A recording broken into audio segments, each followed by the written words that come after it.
Salut à tous les amis, bienvenue sur Carton Rouge TV. Un carton rouge le mag exceptionnel, c'était pas forcément prévu, mais ça y est, on est en train de le faire. Et ce sera un mag qui ne sera pas en direct, légèrement en léger différé. Et on le fait depuis celle sur Durol. On est chez Olivier. Ah, on applaudit Olivier quand même, bravo Olivier. Ah, bravo. Ah oui. Olivier, bonjour. Tu nous dis un mot sur ta commune quand même, parce qu'on est chez toi, c'est magnifique, vous le voyez pas à la caméra, mais on a une vue exceptionnelle sur le Puy-de-Dôme derrière, sur tout cet endroit magnifique. Nous sommes sur la plus belle commune de l'univers. Ah, au bas mot. De l'univers, la mieux gérée du monde, avec beaucoup de supporters de la Saint-Étienne. Oui, dans le coin ici. Voilà, c'est une commune de la montagne tiernoise, on touche la Loire. On touche le département de la Loire. C'est un bassin coutelier qui a beaucoup travaillé avec le bassin minier stéphanois. On a les mêmes racines, les mêmes valeurs. Et depuis l'épopée des Verts en 76, nos grands-parents étaient supporters. Et donc nous, de grands-parents aux parents, aux enfants, nous on a du sang vert qui coule dans les veines. Ça s'est un peu détérioré avec l'épopée marseillaise. On n'a quasiment pas de Lyonnais. Ça c'est sur la commune. Ici, très mal venu. Très bien ici. Et voilà, on a une section de membres associés que j'ai créée en 98 et qui renaît de ses cendres l'année dernière. Donc on est sur un territoire qui aime la Saint-Étienne. Donc vous êtes les bienvenus. Merci Olivier. Donc on est entre Clermont et Saint-Étienne, du côté de Thiers. On est à une quarantaine de kilomètres de Clermont-Ferrand. Donc merci beaucoup de nous accueillir. On accueille un petit nouveau à côté de nous, un petit nouveau Yvan. Salut Yvan. Bonjour. Yvan qui a joué au foot avec nous, on le connaît depuis Yvan qui est sub de la chaîne aussi. On était grand comme ça. J'ai eu peur, j'ai pensé que vous parliez d'autre chose. Merci Yvan en tout cas d'être là. On va parler évidemment de l'AS Saint-Étienne et puis les deux copains que vous connaissez avec Thomas d'abord, ce magnifique pull. Thomas il prend le micro. Bonjour à tous et à toutes. Donc là pour que vous compreniez bien, on sort de table et j'avais une fanfare qui était juste derrière la tête. Je suis ravi d'être là. Je me permets de récupérer le micro et je l'éloigne, comme Johnny Hallyday le faisait, rappelez-vous. Il est vrai qu'on a eu une fanfare dans les oreilles. Et bonsoir Flavien, bonsoir les copains. La fanfare qui s'appelle La banda de Chabroloche. La banda de Chabroloche. Très belle banda. Chabroloche.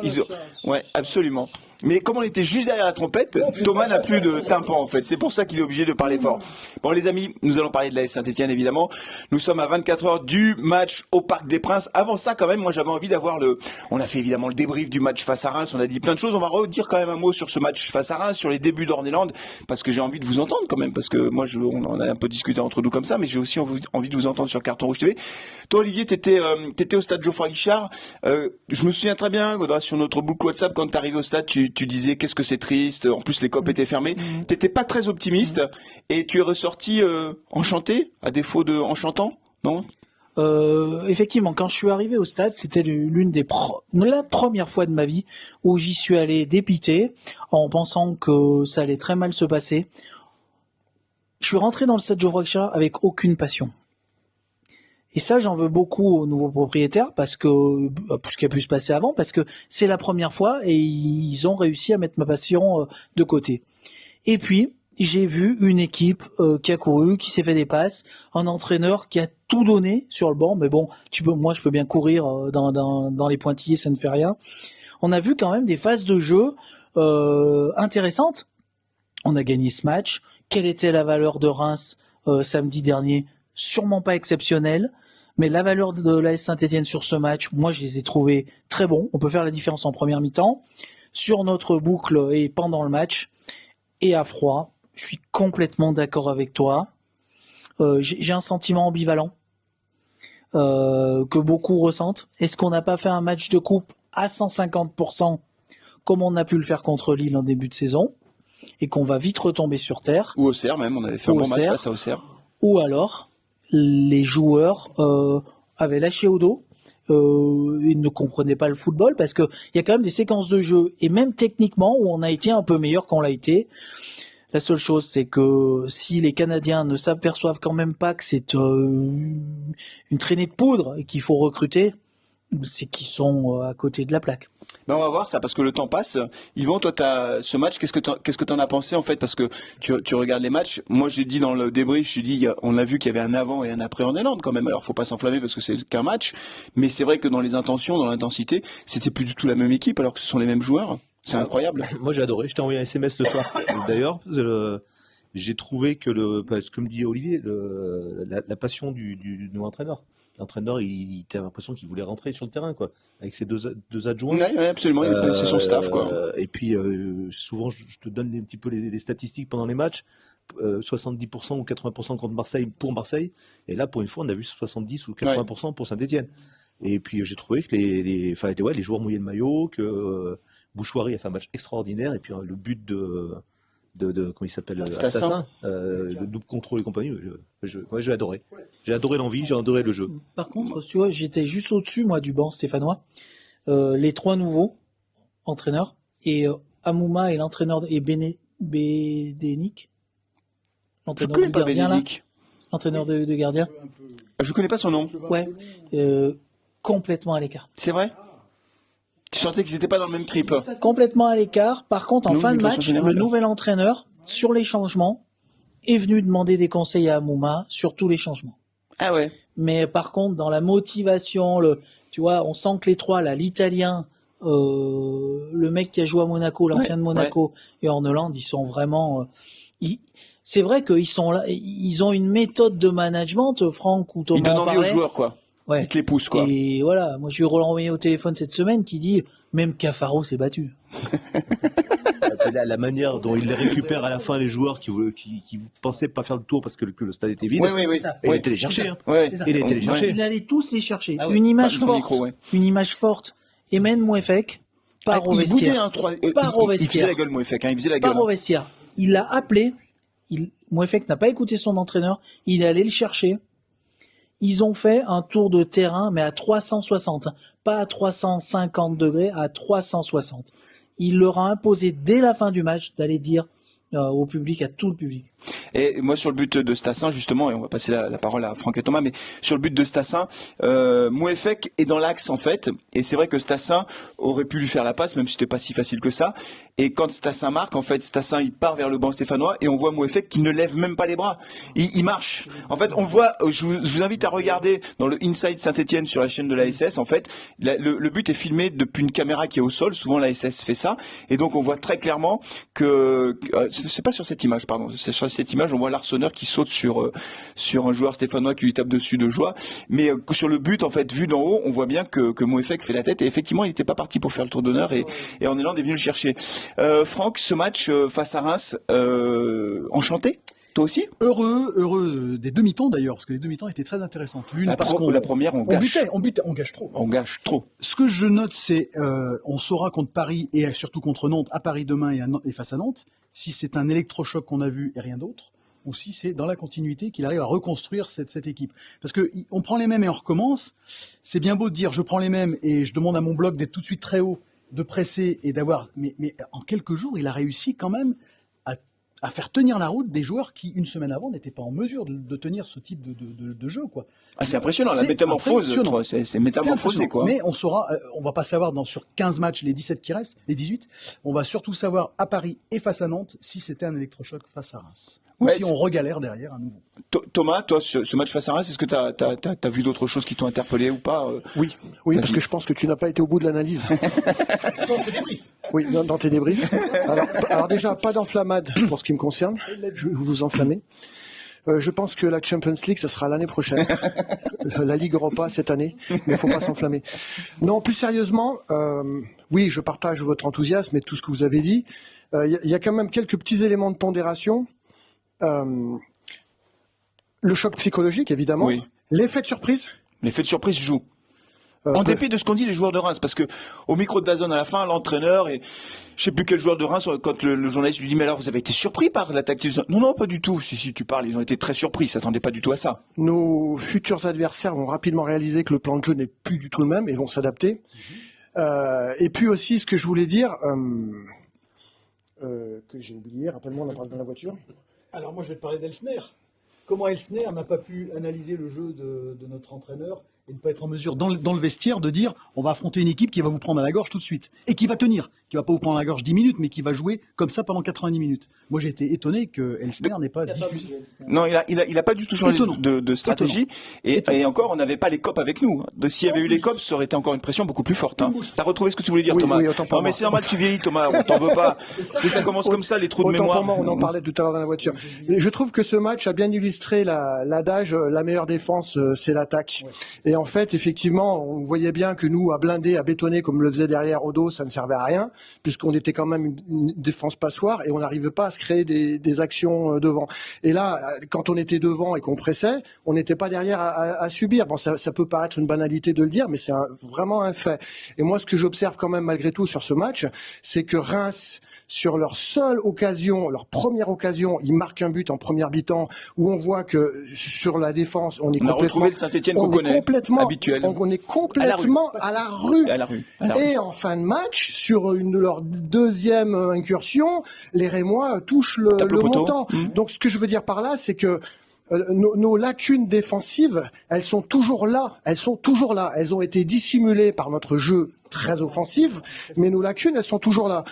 Et donc, par contre, il est évident que si, je pense maintenant, alors on a qu'un seul match, hein, donc c'est difficile de se projeter, mais je pense que maintenant avec Saint-Étienne, on va avoir des matchs spectaculaires et beaucoup de buts. C'est-à-dire qu'on va en marquer, mais aussi on va en prendre beaucoup. Et puis on aura l'occasion de parler du PSG dans quelques instants. Avant qu'Olivier nous quitte, parce que il est très pris, Olivier. Il est à la maison, il est à domicile, mais du coup il est très très pris. Je pense quand même que, je sais pas comment toi tu vois les choses, mais ton témoignage de tout à l'heure en disant je suis arrivé, j'étais pas motivé, j'étais dépité, ils ont réussi machin, et finalement j'y ai repris du plaisir. Je pense clairement que le style d'Orneland, sa façon de booster les joueurs, d'aller de l'avant, de dire Saint-Étienne est un grand club donc il faut qu'on joue comme les grandes équipes, etc. C'est un discours qui est de nature quand même à générer une espèce d'union sacrée du public derrière son entraîneur, derrière ses joueurs. Les gars ils vont mouiller le maillot, hein, si je simplifie un peu le truc. Est-ce que tu penses, Olivier, que, alors on aura encore ce match à huis clos avec face à Nantes, mais est-ce que tu penses vraiment que ça peut engendrer derrière un plus, notamment à domicile, quand on recevra les équipes avec lesquelles on lutte pour le maintien? Est-ce que le public peut être encore plus important sur cette deuxième partie de saison? Bien sûr, incontestablement, mais la méthode Orneland sur son management, c'est ce qu'il nous fallait.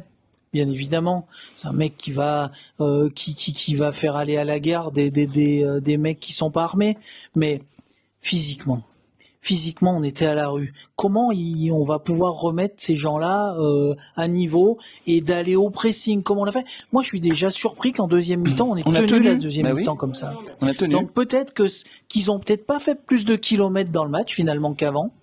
Après, on a quand même des gens qui sont hyper limités sur la Ligue 1. Donc, oui, ça marchera, sûrement, mais pas sans un effectif plus étoffé. Et là, on écoute tout. Et là, on écoute tout. On écoute, on recrutera pas, on va faire des gros coups. Il y a des anciens qui vont arriver. Finalement, on sait pas du tout ce qui va arriver. Orneland, c'est une pierre de l'édifice Kilmer. Mais si c'est la seule, on se sauvera pas. Des équipes comme Angers ont gagné la semaine dernière. Oui. Nantes qui fait match nul face à Monaco. Nantes fait match nul contre Monaco. Ce week-end, sauf vous allez en parler si on fait un exploit à Paris, mais bon, c'est pas des points qu'on comptabilise. Non, on les compte pas. On peut être en situation avant de recevoir Nantes, compliqué. Après, je me dis honnêtement, le cauchemar qu'on a vécu sur une première partie de saison, puisque là, dimanche, c'est la fin de la première partie de saison. Et on a 17 points. C'est miraculeux. 16 pour l'instant. 16 points. Tu nous vois fois 2, ça 32. Fait 32. On est sauvé. Ça suffit normalement, ça suffit 32. Eh ben, être sauvé avec une première partie de championnat de merde comme on a fait. De toute façon, avec la victoire à 3 points, tu peux perdre des matchs, mais faut en gagner. Faire des matchs nuls, on aurait fait des matchs nuls. Ouais, on en a fait qu'un jusqu'à présent. Ça compte pas. Je suis pas complètement réconcilié avec ma passion, mais peut-être qu'ils sont sur le bon chemin et que je me trompe, mais pour le moment, peut-être que Orneland, oui, a quelques qualités. En tout cas, il est sympathique, le garçon. C'est-à-dire qu'au-delà de son attitude sur le terrain, en conférence de presse, j'entendais certains journalistes qui disaient que il a de bonnes attitudes, il est souriant. au match, à l'entraînement à l'ETRA, il va voir les supporters, il répond même aux journalistes à la sortie de l'entraînement, ce que ne faisaient jamais ses prédécesseurs. Hier, il y avait également un space sur X où Didier Bigard, ancien journaliste, disait que il n'avait pas toujours vu des entraîneurs à l'AS Saint-Etienne qui avaient le sourire comme ça et qui étaient aussi sympas. Je crois que ça compte beaucoup, ça. C'est-à-dire qu'au-delà de son style de jeu, le bonhomme, tel qu'il est, tu le trouves sympa, quoi. T'as envie d'aller boire un verre avec lui. Et ça compte, ça. Son discours d'après-match, sur un anglais assez facile pour qu'ils comprennent, Oui. il a sorti 10 mots en français. Il fait l'effort. Direct, une semaine après, pour que les gens comprennent. Il peut emmener les joueurs avec lui. Il a des qualités quand même. Sur ce qu'il a fait en Norvège, il a des qualités. Est-ce que ça suffira pour le championnat de France? J'en sais rien. Bon, un petit prono, Olivier, avant que tu nous quittes. Du coup, tu vois, il est 15h01. On est parfaitement dans les 15h01. 4-0 pour Paris. 4-0 pour Paris. Oh bah non. Moi, je pense Monsieur, tout simple. sortez, monsieur. Ouais. Non, ça suffit les provocations. Pourquoi Je pense qu'on va bien jouer, mais qu'à chaque attaque, on va retrouver notre vraie défense. Et comme l'a dit Thomas, sur chaque attaque où ils vont se faire des 1-2 ou des trucs comme ça, on peut prendre un but. Bon. Mais tant pis. Ouais, au moins qu'il joue bien. Voilà. Bon, merci Olivier, Merci en tout cas. à vous, Merci de ton d'être accueil. venu à Merci, Celles-sur-du-Rhône. merci, on t'embrasse. Grosse bise. Ouais, vive celle sur du rôle. Thomas, tu veux réagir par rapport à ça? Moi, je voulais réagir par rapport à ce qu'a dit Olivier sur le critère de sont-ils en capacité de tenir ce rythme pendant tout un match sur Approchez-vous, les gars. l'aspect Physique, de l'endurance des joueurs.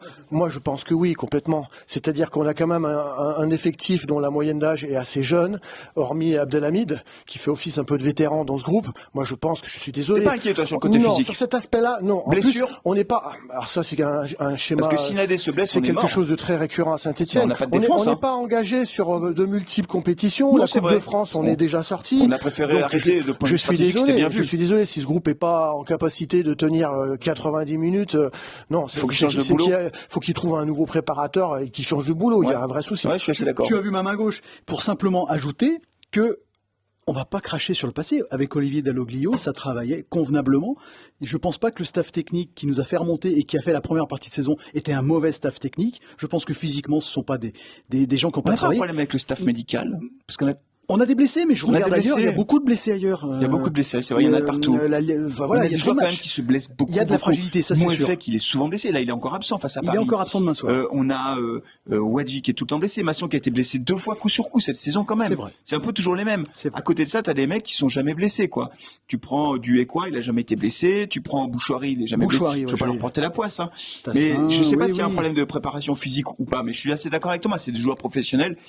Les mecs qui s'entraînent toute la semaine, s'ils peuvent pas tenir 90 minutes, je pense qu'il faut qu'ils changent de métier. Vas-y Thomas, vas-y. Luis Enrique a dit que c'était un match de Ligue des Champions demain. J'ai bien aimé sa communication. Il a dit ça Ah, il a dit ça ce matin. Oh là là là, ou hier soir. Ah, sérieux Ils sont forts avec nous. Sur l'aspect meneur d'homme, Orneland, tu l'as dit, c'est ce qu'il faut pour les joueurs, mais c'est ce qu'il faut aussi pour le public. On en discutait tout à l'heure avec Franck en venant. Claude Puel, il criait beaucoup après les joueurs, mais c'était un peu froid, autoritariste. Tandis qu'il y a une chaleur humaine. Enfin, tu vois, un mec il aime comme ses joueurs. Orneland, Ouais. les mecs, je pense que très rapidement, ils auront envie d'aller au combat pour lui, comme on dit, tu vois. Je suis d'accord. Et idem, le public stéphanois, quand il voit un Puel s'exciter sur le bord de la touche, il peut pas se reconnaître dans ce type de personnalité. Tandis que Orneland, c'est un Ouzaret, c'est un Antonetti, il va embarquer les joueurs et tout le stade avec lui, c'est évident. Non, mais on Il en va a parlé dans la surpasser les voiture. gros, ouais. Non, mais c'est juste, on en a parlé dans la voiture. C'est comme un comédien. Ce qu'incarne Orneland, effectivement, on y croit. Avec Puel, on n'y croyait pas. C'était un mauvais jeu d'acteur. Là, vraiment, on y croit. Il incarne quelque transpire la chose. sincérité. Et il transpire le vrai. Et je pense que ce dynamisme n'est pas tombé du ciel. Il va le diffuser. Et il va l'infuser dans le club. Ça, par Donc, contre, je lui mets 20 sur 20. On est tous à Eric. tous enthousiastes. Orneland, pareil, Yvan, toi sur Orneland, tu parlais Ouais. tout à l'heure de son staff. Ouais, C'est le type d'entraîneur qu'il nous fallait à Saint-Etienne, quelqu'un qui remobilise les joueurs et qui arrive à se mettre le public dans la poche. C'est très très important, j'insiste un peu là-dessus, mais le fait que le public stéphanois se reconnaisse dans son entraîneur et dans les valeurs, dans ce qu'il est, dans sa façon d'être, c'est super important. Moi, c'est ce qu'on disait tout à l'heure, ça fait plaisir de voir un mec qui arrive, que tu as l'impression qu'il aime le club. C'est vraiment l'impression qu'il donne, qu'il aime ses joueurs, et puis qu'il les soutient, qu'il les motive. Pour moi, c'est un patron, c'est un meneur d'homme. C'est ce qu'il y a besoin. Un mec qui transpire l'effort, il va les pousser à l'effort, c'est sûr. Il va les pousser, il va pas les lâcher. Non, il va pas les lâchera lâcher. pas. Même à l'entraînement, apparemment, Tu le sens. les entraînements sont beaucoup plus intensifs. Dès qu'un ballon, ils sont tout le temps en train de courir. Donc, je pense qu'il y aura effectivement beaucoup plus d'intensité pendant les matchs, mais tout au long de la saison, y compris pendant les entraînements. Les amis, il faut qu'on parle un petit peu de la nouvelle qui est tombée hier. Nouvelle, pas encore confirmée officiellement. Nuit blanche pour le peuple vert. Nuit blanche pour le peuple vert. Ah oui. Irving Cardona le retour. En tout cas, c'est l'annonce faite par Mohamed Toubachter qui est en général très bien informé. Voilà, pour l'instant, il n'y a pas de confirmation officielle de la part du club qui reste très discret d'ailleurs d'une façon générale sur son mercato. Et je trouve que c'est très bien que le club ne passe pas son temps à communiquer, à envoyer des messages comme ça à droite et à gauche. Mais du coup, pour l'instant, c'est pas confirmé. Yvan, on commence par toi puisque tu as le micro et après on le passera à Franck et Thomas. Mais Cardona, tu prends ? Ah oui. Tout de suite ? 3 fois, oui. 3 fois, oui. Le match, l'année qu'il nous fait, le but contre Bordeaux, enfin les 2 buts, mais le deuxième surtout, comme on parlait tout à l'heure. L'investissement, le mec il court, il est bon, il se déplace bien. Puis il nous fait monter. Hein. Il nous fait monter. Mais il y a des supporters stéphanois qui nous disent ouais, mais bon, c'est un mec qui n'a jamais réussi à s'imposer en Ligue 1. En Allemagne, en Bundesliga, il n'était pas titulaire. Maintenant, en Espagne, il n'est pas titulaire. C'est un bon joueur Ligue 2. Enfin, d'ailleurs, ce qu'on nous disait sur Odo, c'est un entraîneur Ligue 2, mais pas un joueur Ligue 1. Toi, tu crois pas à ça ? Non, moi je pense que si tu mets les deux devant, les deux jeunes, enfin lui et plus, Stassin et lui, je pense que ça va bouger les défenses. Hein. Stassin qui court comme le match dernier, il court comme un lapin.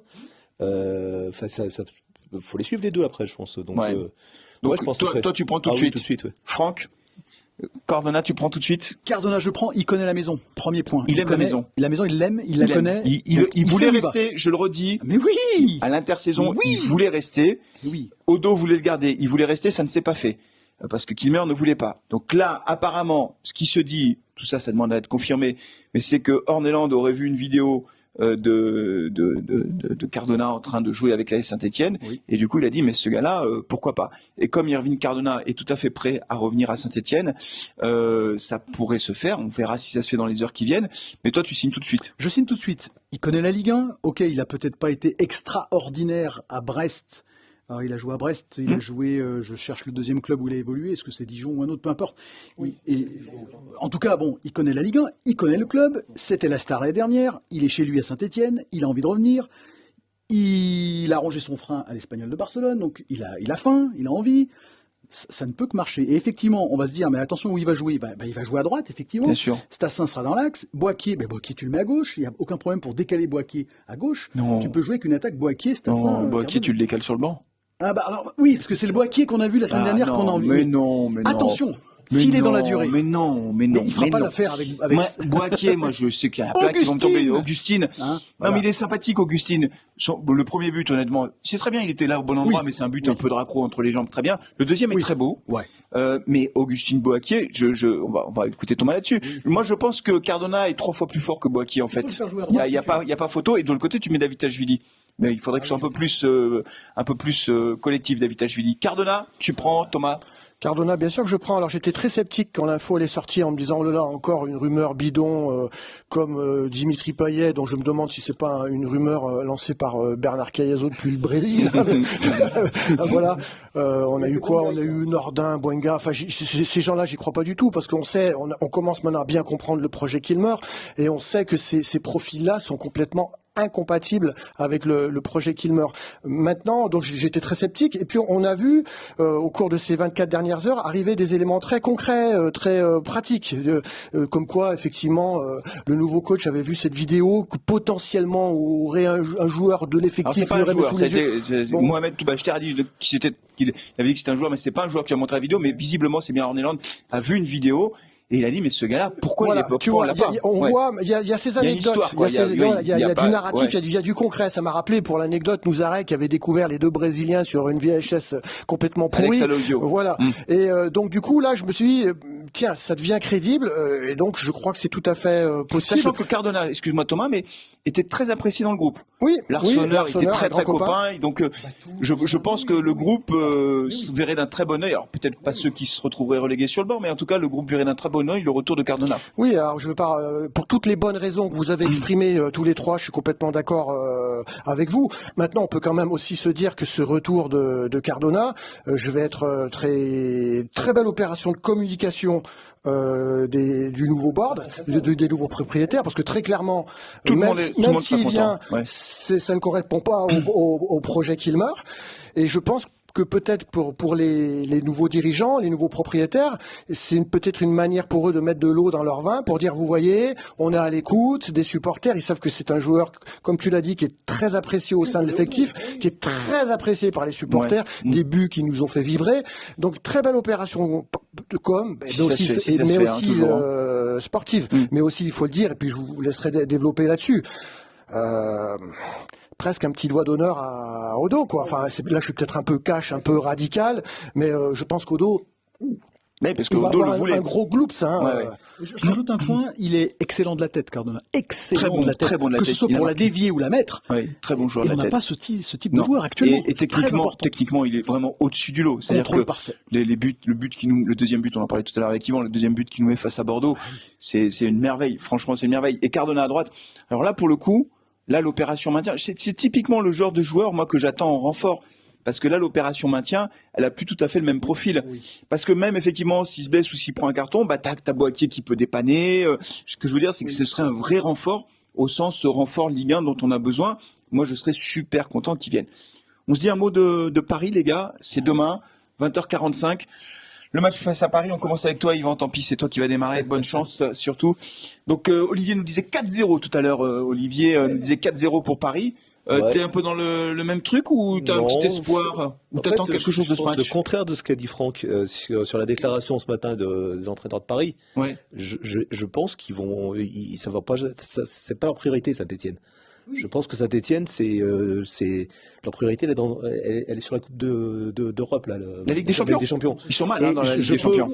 J'espère que demain ils vont pas mettre justement toute l'intensité et mettre les meilleurs joueurs. Et je pense qu'ils nous prennent pour des pingouins. Je pense qu'on peut. Je pense qu'ils nous prennent pour des pingouins. Et je pense que moi je vois bien la provocation. Il a dit ça en conférence de presse. Il a dit c'est un match niveau Ligue des Champions. C'est un match niveau. Donc il se fout de notre gueule. Oui. Ok. Oui, on est d'accord. Dites-nous en commentaire si vous êtes d'accord. Est-ce qu'il se fout de notre gueule quand il dit c'est un match de Ligue des Champions contre Saint-Étienne? En fait, ils nous prennent vraiment pour des blaireaux. Ouais. Enfin, pour moi c'est de la com. À mon avis, il va faire le contraire. Et je vois bien les Verts faire 2-2. 2-2. Ah, quelle audace! Il est audacieux. Quelle audace! Franck, qu'est-ce que t'as dit? C'était mon score, mais je vais changer. Je pense qu'on fera 3-3. Et comme disait Giscard d'Estaing, on est dans le pitch. Nous ferons 3-3. Non, on fera 3-3. J'étais obligé pour le Lyon. On doit essayer de marquer. Thomas l'a dit. Peut-être qu'on va en prendre encore pas mal, mais il faut qu'on marque. Il faut qu'au Parc des Princes, on marque des buts. On verra le score. Il faut faire belle figure. Il faut jouer comme il sait faire Orneland. Bloc haut tout de suite. Ok, c'est le PSG qui fait la même chose, bloc haut, possession de balle, mais on est capable de tenir aussi le ballon, nous aussi, dans les pieds. Et ça va être un beau match. En tout cas, c'est un match que le peuple vert attend, beaucoup attendent. Oui, il y aura des supporters stéphanois au Parc des Princes. Un beau parcage. Le déplacement est autorisé, je crois, le parcage est complet. Thomas, ce match, tu t'en attends quelque chose ou pas? Arithmétiquement, non, malheureusement, mais de voir l'évolution de ce groupe face à un calibre européen. Donc moi, comme la meilleure équipe du championnat de France. Voilà, tout à fait. Faut dire les choses. Comme je vous l'ai dit tout à l'heure, je vois cette équipe marquer beaucoup de buts, mais continuer à en prendre pas mal. Et je pense que demain au Parc, on va s'incliner 4-2. Mais par contre, ce qui est porteur d'espoir, c'est que si on joue comme ça, on va continuer à se prendre des roustes face aux grosses écuries du championnat. Mais tous ces matchs qu'on a perdus de manière incompréhensible en ne les jouant pas. Quand on perd à Angers, on ne joue pas ce match. Il y a des matchs qu'on ne perdra plus en jouant comme on a joué face à Reims. Donc ça, c'est là où je commence à être un petit peu plus rassuré sur l'opération maintien. Bon, moi je vous dis ce que j'en pense. Et vous, Flavien? Oui, moi je pense que ce match n'a pas beaucoup d'importance. Quasiment aucune importance en fait pour tout vous dire, sauf si on se prend un 8-0, là évidemment ce serait très emmerdant sur le plan psychologique, mais même si on perd 2 ou 3-0 honnêtement, ce serait dans l'ordre des choses et donc il n'y aurait pas de drame absolu. Le vrai match c'est face à Nantes, celui-là par contre faut le gagner, faut pas faire match nul, faut le gagner. Ça, il y a Auxerre aussi après, mais à l'extérieur Auxerre. Et Auxerre qu'on a battu à l'aller, donc Auxerre voudra vraiment reprendre sa revanche. Donc moi je crois que le vrai match important c'est face à Nantes. On devrait perdre. J'imagine déjà, pardon, je l'aime beaucoup c'est un guerrier, Léo Petro, mais Barcola face à Petro, ça va être un peu difficile quand même. Hein. Faut quand même dire les choses parce que Barcola, ça va très vite, c'est très technique, et cette équipe du Paris Saint-Germain à domicile, je pense, s'imposera. Après, comme je l'ai dit dans mon avant-match, hein, Nantes est allé faire un partout au Parc des Princes. Hein. Oui. Auxerre, je crois, fait 0-0 ou quelque chose comme ça. Donc, il y a des équipes qui sont allées chercher des matchs nuls au Parc des Princes. Donc, c'est pas impossible. Si effectivement, comme tu le disais, Yvan, on a une équipe du PSG qui est quand même en situation d'urgence en Ligue des Champions. La Ligue des Champions qui est le seul objectif aujourd'hui réel des propriétaires, enfin du Qatar du coup, c'est la Ligue des Champions et donc ils veulent absolument se qualifier. Et pour l'instant, c'est pas fait. Et ils ont des gros matchs qui arrivent. Donc il y a urgence, hein, il y a urgence. Donc on sait jamais, effectivement, on sait jamais. Mais j'y crois pas, honnêtement. Et puis si on perd, c'est vraiment pas grave. Sauf erreur de ma part, si Barcola est côté gauche, il aura plutôt Apia face à lui. Il n'est pas côté droit, Barcola. Côté droit, Dembélé. Ça, c'est Dembélé, pardon. Dembélé, très bien. Qui aura Petro. Donc il y aura Apia Mais d'un côté et de l'autre côté Petro. Dembélé, Petro. Dembélé, Petro, ça va être dur. Parce que Dembélé, il est plutôt en chose. forme actuellement. Vas-y Thomas, vas-y, sors ta... T'as envie Dembélé, de dire une connerie, alors Dembélé vas-y. va peut-être sortir sur une civière, donc ça va régler le problème. Hein. Non, ça va être Blague, difficile. mauvaise Ça va blague. être difficile. Ça va être difficile. Ça va être difficile. Si Cardona signe, je vous annonce 9-0 face à Nice. Hein. Il gagnerait d'un but. Ouais, c'est ça. Tu t'attends ce match retour avec impatience. Bon voilà, en tout cas moi je serai en direct pour ce match demain soir. Je pense que je prendrai l'antenne à 20h, hein, les amis. Vous pouvez vous connecter, ils vont être toujours connectés. Thomas Faut aussi, liker, il faut on liker, likera. voilà, c'est ça.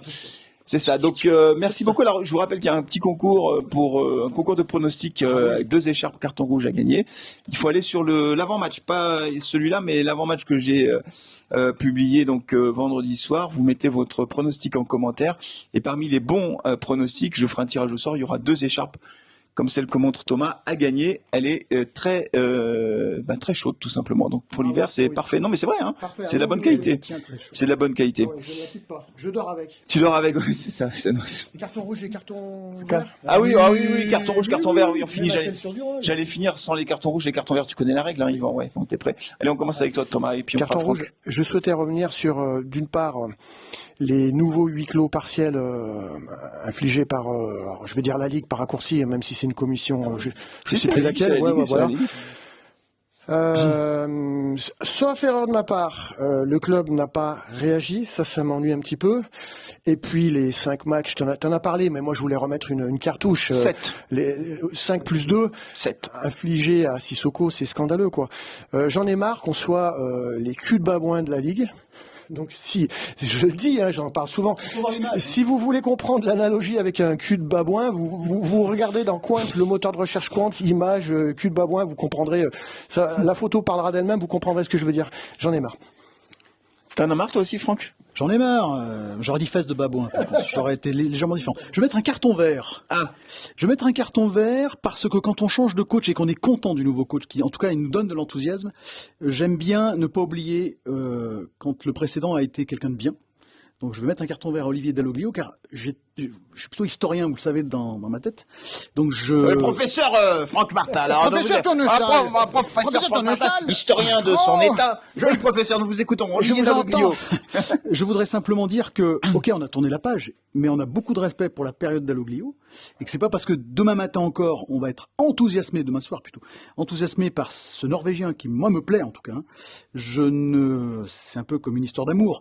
Je n'oublie jamais mes ex, et je voudrais ne pas oublier Olivier Dalloglio, parce que j'aime cet homme, j'aime cet entraîneur. On espère qu'il Mais retrouvera. la page est tournée, je sais bien. Là. On espère qu'il retrouvera un C'est nouveau ça. challenge professionnel. Qu'il aille bosser Voilà. dans un autre club, Voilà, parce c'est ça. qu'il a beaucoup de talent. Et donc, Carton vert pour Odo. Du coup. carton vert pour Odo, et pour Eric Horneland, je le dis, qui incarne vraiment, qui a le charisme, il va épouser les valeurs vertes, ça se voit, voilà, ça se voit. Donc, ça va marcher. Ok, nickel. Ça va marcher. C'est Théo, hein, c'est comme ça. C'est vrai, c'est vrai. C'est Théo, mais justement, professeur nous le donne professeur son Tournesol cours est d'histoire, aveugle aussi. ça, Il est c'est- sourd et aveugle. Yvan, c'est un carton rouge ou un carton vert pour ta première? Franck me l'a enlevé, donc je Ah. vais être obligé de changer, Bah, mais tu as le droit. j'avais exactement. Ouais, on en parlait tout à l'heure.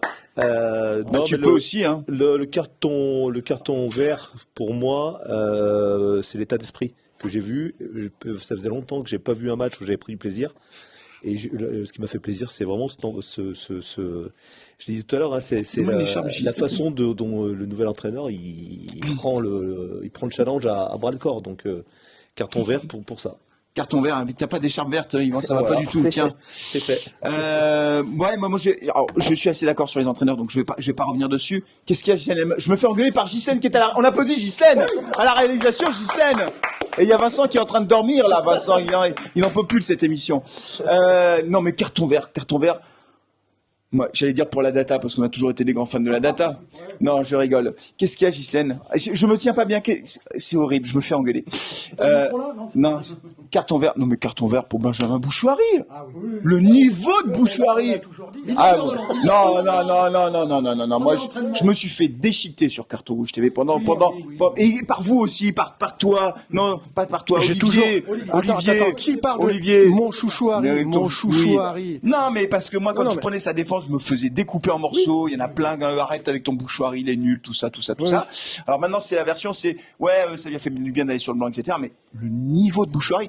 Et moi, je vais vous dire un truc. C'est que je pense qu'avec le style de jeu d'Orneland, le Bouchouari, on n'est qu'au début de l'histoire. C'est-à-dire, on a vu sur certaines phases de jeu à quel point il était capable de couper les lignes, de casser les lignes en allant de l'avant. La passe qu'il fait pour Cafaro en première mi-temps sans contrôle, quand Cafaro rate sa frappe, elle est magnifique. Il a une intensité dans le jeu, franchement, et d'ailleurs il a eu 7 sur 10, c'était la meilleure note dans l'équipe. Mais moi je vous dis, Bouchouari, il est urgent, et je termine là-dessus, de prolonger son contrat. C'est juin 2026. Et avec des performances qu'il est en train de nous sortir, je rappelle quand même que là, pour le coup, c'est Perrin, Romeyer et compagnie qui l'ont recruté en D2 Pays-Bas, je crois, c'est ça, D2 aux Pays-Bas, 1 million d'euros.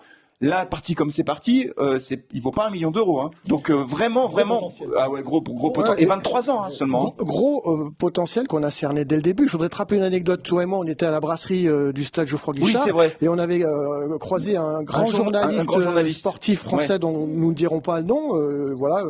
Un très grand journaliste. C'est très drôle ce que tu dis parce que le contexte. Hein, on est à la brasserie des Verts, au-dessus du musée des Verts.